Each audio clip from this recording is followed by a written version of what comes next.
त्यानंतर मी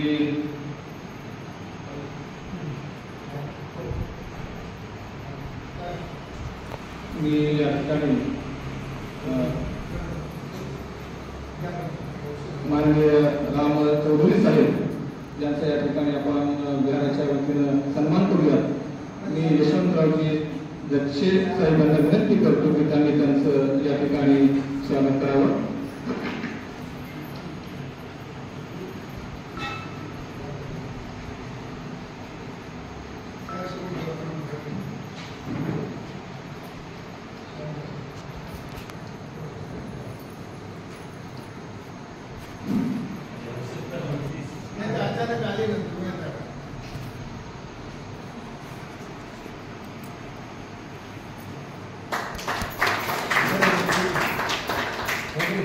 तसेच माननीय सीतारामजी चौधरी साहेब यांचा देखील सन्मान करूया। तुम्ही माननीय इंजिनियर निखते साहेबांना विनंती करतो की त्यांनी त्यांचा सन्मान करावा।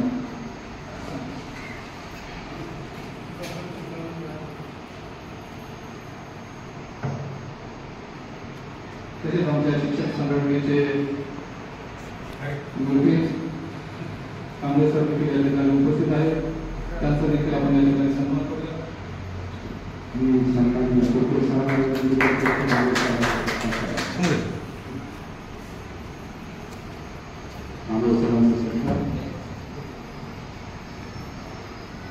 आमचे ट्रस्टचे अध्यक्ष सन्माननीय रमेशजी कोपरे सर हे त्यांचा सत्कार करा।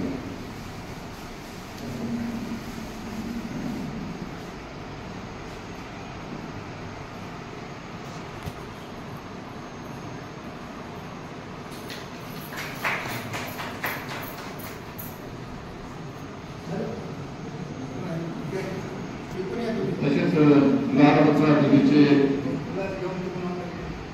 जिल्हा अध्यक्ष या ठिकाणी उपस्थित आहेत, त्यांचा देखील या ठिकाणी सन्मान करूया। ते वर्षावासाच्या निमित्तानं प्रत्येक विहारास भेटी देत आहेत, तेव्हा आमच्या वैद्यकीय चॅरिटेबल ट्रस्टचे सचिव राजेजी बिराज यांनी विनंती करतो की त्यांनी त्यांचा सन्मान करावा।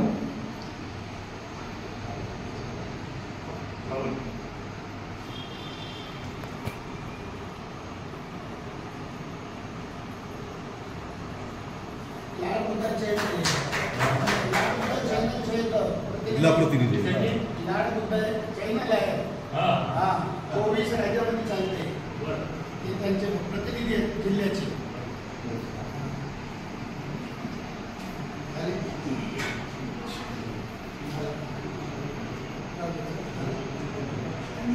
त्यानंतर महाविहार परिवाराचे एक प्रतिनिधी म्हणून महाविहार परिवाराचा एक सामुदायिक सत्कार जो आहे तो आपण या ठिकाणी करूयात। मी हिरामंदी वाघमारे साहेबांचा या ठिकाणी सन्मान करूया। मी राजेंद्र दादा बिराड यांना विनंती करतो की त्यांनी त्यांचा या ठिकाणी सन्मान करावा। हा संपूर्ण महाविहार परिवाराचा सन्मान आहे। एक ज्येष्ठ आणि धडाडीचे महाविहार परिवाराचे कार्यकर्ते त्यांचा देखील या ठिकाणी आपण सन्मान करूया।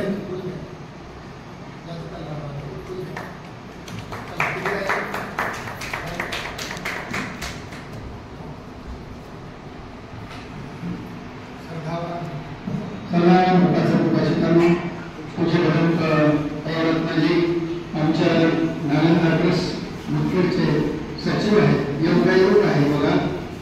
ज्या वेळेस चौधरी साहेब अध्यक्ष होते मुखेडमध्ये, नगरपालिकेचे अध्यक्ष असल्यामुळं त्यांना पावर संपूर्ण अधिकार होता। त्यांना काय काय द्यायचं त्या नगरीला ते देऊ शकले। तसंच बीड एकर जागा आपली आपण जे 2 परिषदा घेतल्या त्यावेळेस त्यांनी आपल्याला त्याची उपयोग संघाच्या नावाने जागा दिलेली आहे। दुसरी गोष्ट सीताराम जोगळेजी त्या ठिकाणी आणि त्यांचा संबंध जवळजवळ 60 वर्षापासून आहे। ही गोड गोळी आहे। मुदखेडमध्ये तरी मी निरीक्षण केलं तर बुद्धाच्या काळामध्ये देखील भगवंताला बुद्धांना भिक्खू संघासाठी भगवंतासाठी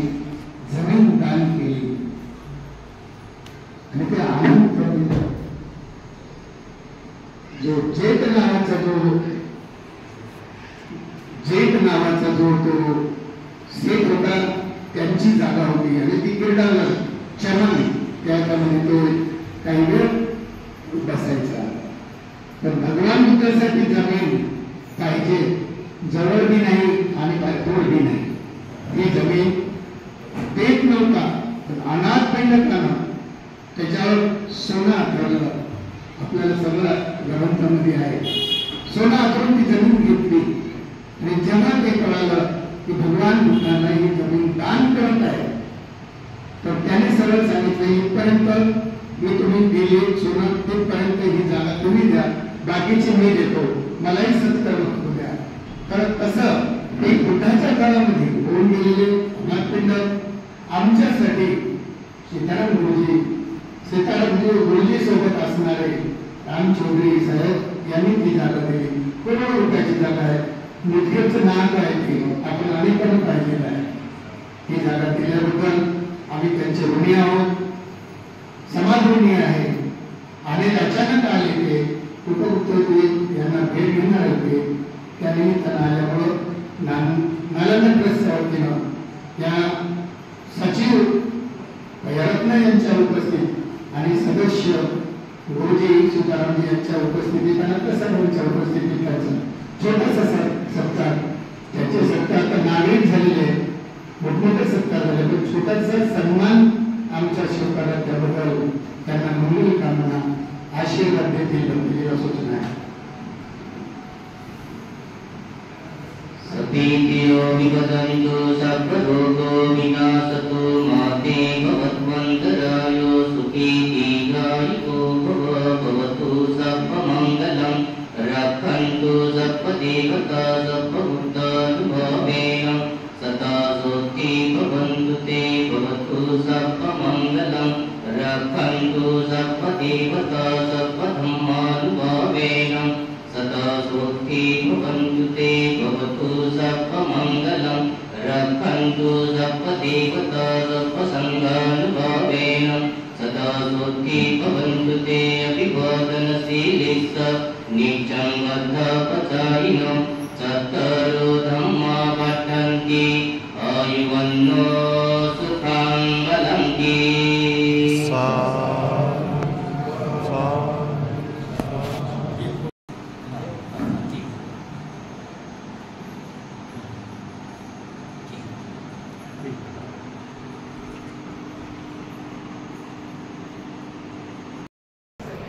मी स्वतःला भाग्यशाली समजतो की सहयोगनगर नांदेड येथील बुद्ध विहारामध्ये येऊन आपल्या सर्वांची भेट झाली.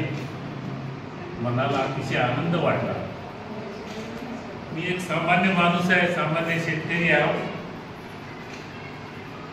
1985 ते 2002 पर्यंत मी मुदखेड नगरपालिकेचा नगराध्यक्ष होतो. महाराष्ट्रामधली पहिली नगरपालिका पूर्ण महाराष्ट्रातली भारतीय जनता पार्टीची, आणि त्याचा नगराध्यक्ष होतो. आणि नगराध्यक्ष म्हणल्यानंतर नगरामधल्या सर्व समाजाला बरोबर घेऊन चालण्याची एक माझी नैतिक जबाबदारी आहे. आणि ती जबाबदारी मी लहानपणापासून पाळत आलो. राजकारणामध्ये सुद्धा सर्व समाजाला घेऊन चालणं, समाजाच्या अडीअडचणी असं करीत असताना आमचे सीताराम गुरुजी चौधरी त्या दिवशी एके दिवशी मला भेटले आणि त्यांनी सांगितलं की चौधरी साहेब, आपल्या इथं आपल्या बौद्ध समाजासाठी एक बुद्ध विहारची जागा आवश्यक आहे. मी म्हटलं कोणती जागा आहे पहा. मग त्यांनी सांगितलं की नांदेड रोडला जाताना, रेल्वे स्टेशनकडे जाताना एक जागा आहे 1.5-2 एकरच्या जवळपास, आणि त्या जागेला पूर्ण फेन्सिंग केलेली आहे, कंपाऊंड आहे, गेट आहे. मात्र तिथं कुठलाही उपयोग नगरपालिकेकडून केला जात नाही. सीओला बोलावलं, चौकशी केली. सीओनं सांगितलं की साहेब ही जागा जी आहे ते रिझर्वेशन मधली जागा आहे आणि आपल्याला शासनाकडून गेमसाठी म्हणजे क्रीडासाठी आपल्याला तिथे जी जागा मिळाली त्या बजेटमधून आपण ती कंपाऊंड वगैरे केलेली आहे. म्हणजे सध्या त्या जागेवर आपण करायलाच काय ते म्हणजे काहीच नाही. म्हणजे काहीच नाही, हरकत नाही, तर मग ती जागा आपण द्यायला काय हरकत आहे. ते म्हणले साहेब आपल्याला त्याचा नगरपालिकेचा ठराव घ्यावा लागते. म्हणजे काय हरकत नाही, मी अध्यक्ष ठराव घेतो. मग मी काही नगरसेवकाला बोलावलं, सांगितलं बाबा असं असं आहे. आता या ठिकाणी सांगायला हरकत नाही, बऱ्याचशा नगरसेवकांचा विरोध होता की मग आपली जागा आहे, नगरपालिकेची जागा आहे, आज न उद्या कोणातरी कामाला येईल. असं नाही, आज न उद्याचं नाही, आज काय आहे ते सांगा मग. आणि आपल्याला कोणतं बजेट आहे, छोटे नगरपालिका आहे, आपण तिथं काही करू शकत नाही. आणि नाही ते लोक तिथं दुरुपयोग केलेत मला त्या गोष्टीचा. मग काही नगरसेवकाला सांगून करून सगळ्यांचं एकमत केलं, नगरपालिकेमध्ये ठराव केला आणि ठराव करून ती जागा खुर्चीला बोलावलं केलं, काही समाजाचे लोक बोलावले आणि ते प्रमाणपत्र त्यांच्या हवाले केलं. किती एकर जागा आहे ही जागा जवळपास 2.5 एकर आहे. आजच्या बाजारभावाप्रमाणे तिची किंमत 5 कोटी रुपये होती मुश्किलच्या हिशोबाने. तर मी म्हणलं हरकत नाही. मी म्हणलं एकच कंडिशन सांग, जागा द्यायला हरकत नाही, पण ज्या कारणासाठी जागा द्यायलो त्या ठिकाणी चांगल्या पद्धतीचा बुद्धविहार झाला पाहिजे, तिथं सुशोभीकरण झालं पाहिजे, संध्याकाळी बुद्धवंदना झाली पाहिजे आणि सगळे कार्यक्रम धम्म परिषदेचे कार्यक्रम जवळपास 25 वर्षाखाली होते. तर आज तिथं चांगल्या पद्धतीचं बुद्धविहार झालेला आहे. आमच्या आपला बुद्धाचा पुतळा बसलेला आहे. थायलंडवरून मूर्ती आणली आमच्या भद्देजी आले होते. सगळे येतात करतात. एक गोष्ट चांगली आहे, मी म्हणलं अजून तिथं काय करायचं ते करा. मला जे पाहिजे ते मी तुम्हाला सहकार्य द्यायला तयार. आणि माझं एक स्वप्न आहे, गुरुजीला माहिती आहे, यांना माहिती आहे की बाबासाहेबांचा पुतळा मुंबईमध्ये बसवा आणि ती 40 वर्षापासून चालली. आता इथं मी अवांतर बोलत नाही, आउट ऑफ वे जाऊन बोलत नाही, पण राजकारणाचा भाग आहे. राजकारणी लोकांना त्याचा मी जागा दिली तर आज नगरपालिकेला लागून मोकळी जागा 70/70ची ठराव घेतला, पुतळा बसचा ठराव केला, पुतळा आणला. त्या काळात पैसे नव्हते नगरपालिकेत, तर बैल बाजारावर दाखल्यावर 1-1 रुपया पट्टी मी बसून जमा करून त्या काळामध्ये 35,000चा पुतळा आणलेला आहे. आपला पुतळा आज 30 वर्ष झालं पडते. ते पुतळा तिथंच त्याच्यामध्ये दुर्दैव आहे, काही वेगळं संस्थेचे लोक त्याच्यामध्ये खेळतात, पण पुतळा ही बसणार. मी जोपर्यंत जिवंत आहे तोपर्यंत बाबासाहेब